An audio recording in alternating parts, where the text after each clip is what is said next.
Bien vu. Aujourd'hui, on explore ensemble des notes sur un concept fondamental en maths, la fonction numérique. Notre idée, c'est de décortiquer ça.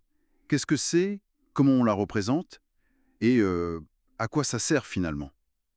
Disons, pour simplifier, que c'est une sorte de machine. Elle prend un nombre, elle en sort un autre. On regarde comment ça marche. C'est une bonne image, oui. Et c'est un outil vraiment puissant pour décrire, pour modéliser plein de phénomènes. Alors oui, allons-y.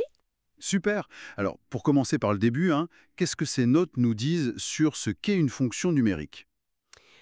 Fondamentalement, c'est un procédé, un mécanisme si on veut, D'accord. qui associe à un nombre qu'on appelle l'antécédent, L'antécédent, oui. souvent noté x sur l'axe des abscisses d'ailleurs, il associe un unique autre nombre, un seul. Ah, important ça, unique. Très important. Et ce nombre d'arrivées, c'est image. Notez f de x sur l'axe des ordonnées. Et cette association, les notes le disent bien, on peut la décrire de plusieurs façons. Une formule mathématique, Classique. un tableau avec des valeurs, ou alors, ce qui est souvent très visuel, un graphique, la notation f, deux points x, flèche f de x résume tout ça. Antécédent, image, abscisse, ordonnée. Ok, ça fait quelques termes techniques, mais l'idée de base est claire. Une entrée X, une seule sortie f de x. Et les notes disent aussi que ça sert à modéliser des événements. Qu'est-ce que ça veut dire concrètement Justement, prenons l'exemple qu'il donne, celui du prix du baril de pétrole, Oui, sur une période d'un an, 12 mois. Là, le temps qui passe, le mois, c'est notre antécédent, c'est le x. d'accord. Le temps comme variable d'entrée. Voilà.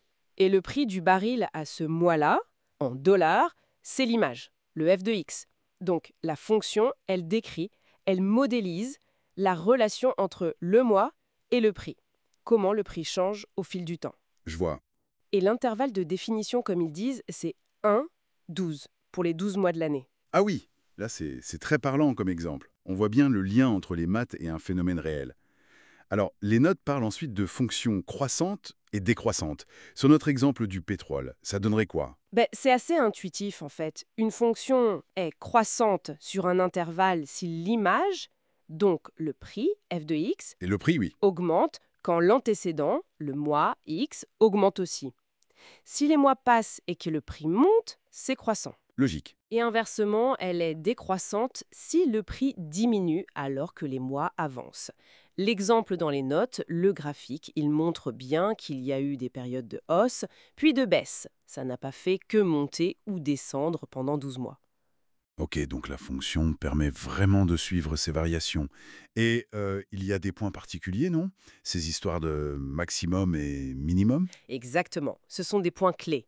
Le maximum, qu'on note souvent M majuscule, M, oui. c'est la valeur la plus haute atteinte par f de x, par le prix dans notre exemple. Les notes disent que c'est 35 dollars. 35 $. Et c'était quand? Atteint au quatrième mois. Donc le point M sur le graphique, il a pour coordonnées 4, 35. 4 pour le mois, 35 pour le prix. D'accord. Et le minimum alors? Le point le plus bas? C'est le même principe, mais pour la valeur la plus basse. On le note souvent M minuscule. Dans l'exemple, c'est 15 dollars. 15 $. Atteint au septième mois. Donc le point M a pour coordonnées 7,15. C'est intéressant de pouvoir identifier précisément ces pics et ces creux grâce à la fonction. Et le fameux tableau de variation dont parlent les notes, ça sert à quoi? Ah ça, c'est un outil de synthèse vraiment très pratique. C'est un résumé en quelque sorte. Un résumé? Oui. Il indique, souvent avec des flèches, une flèche qui monte pour dire croissante, une qui descend pour décroissante, Simple et visuel. très visuel. Il montre comment la fonction évolue sur tout son intervalle, ici de 1 à 12, et il précise aussi les valeurs importantes. F de x au début, à la fin, et surtout au point où on trouve le maximum et le minimum. D'accord, donc c'est comme une carte d'identité rapide de l'évolution du prix du pétrole sur l'année. C'est exactement ça, très synthétique. Bon, si on essaye de récapituler un peu tout ça d'après nos notes, une fonction numérique, c'est une manière de formaliser, de mettre en équation une dépendance entre deux grandeurs. C'est ça. Tout à fait. Une dépendance où à chaque valeur de la première grandeur correspond une unique valeur de la seconde. Et on a tout un vocabulaire pour décrire cette dépendance. Antécédent, image, fonction croissante, décroissante, maximum, minimum. Voilà, ce sont les outils pour analyser le comportement de cette relation. Et il faut insister sur l'importance des représentations. Le graphique ou ce tableau de variation, ils permettent de visualiser, de comprendre très vite comment les choses évoluent. C'est vrai que le graphique, ça parle tout de suite. D'un seul coup d'œil, on voit les tendances générales, le pic, le creux. C'est puissant. Très clair. Bon, pour finir, est-ce qu'il y a une réflexion, une question que ces notes pourraient nous inspirer pour aller un peu plus loin? Si on reprend notre exemple du pétrole, Oui, la fonction, le graphique, le tableau, tout ça nous dit très bien comment le prix a évolué. On voit le pic au 4e mois, le creux au 7e. C'est factuel. Mais la question qui vient après, c'est pourquoi? ah oui. Pourquoi ce pic? Pourquoi ce creux? Exactement. Qu'est-ce qui s'est passé dans le monde, économiquement, politiquement peut-être, au 4e mois pour que le prix monte autant et au 7e pour qu'il baisse?